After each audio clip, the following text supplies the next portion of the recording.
মন্ডলে আবার খেলা কিন্তু শুরু হয়ে গিয়েছে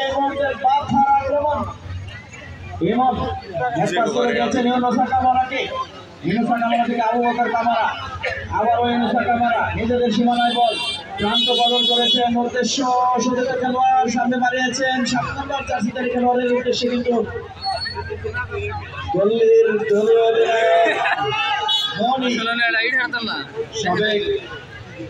জাতীয় দলের খেলোয়াড় মধুপুরের সন্তান কৃতি খেলোয়াড় টাঙ্গাইল জেলার সুনামধন্য খেলোয়াড় সেই দলীয় 3 নম্বর জার্সি নিয়ে খেলছেন।